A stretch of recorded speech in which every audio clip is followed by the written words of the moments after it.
thank you all for coming out and greeting our bus, and thanks to Glenn for hosting us here. My name is David Fromm. I'm the Illinois State Director for Americans for Prosperity, and as you might have guessed, this is the Obama's Failing Agenda bus tour. And so we're thrilled that today our final stop through Illinois is here in Quincy. We have 2 stops, and then today we hit Decatur in the morning. Had about 40 people at 10 a.m. greet us in Decatur. We're in Springfield, and met some great activists there in Springfield who were really fighting the beast of government unions and all. They're really on the front lines.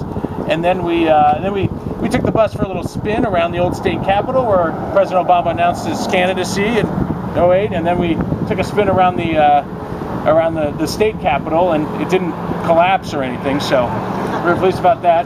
Got a lot of thumbs up and clapping from folks in Springfield, so that was encouraging. And now we're really pleased to be out here to one of the great well-kept secrets of Illinois. So we love Quincy.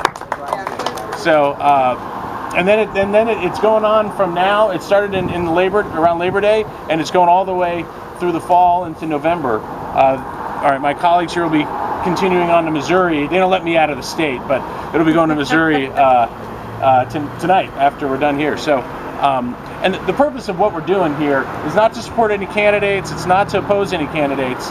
It's to talk about the policies that we feel like are really kind of ruining America. We think that President Obama's policies are bad policies, and we need to change in those.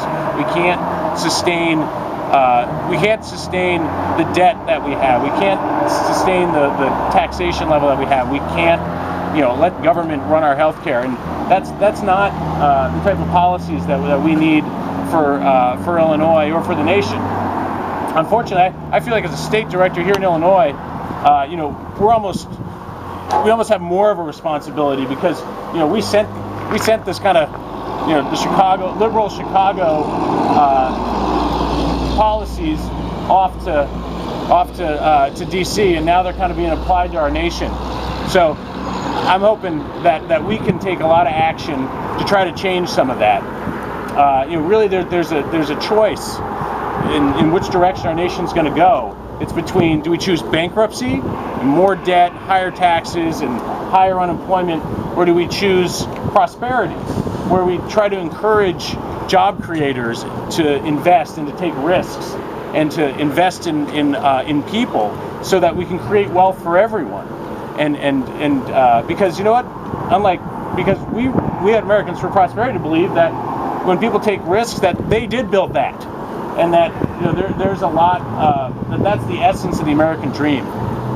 So I wanted you to hear a little bit from some job creators here locally who are having to deal with the real world consequences or look over the horizon at the things that are coming down at them because of the bad policies that are being put forth. So I wanted to welcome Glenn Bemis here with CISPRO to come and tell us a little bit about what he thinks.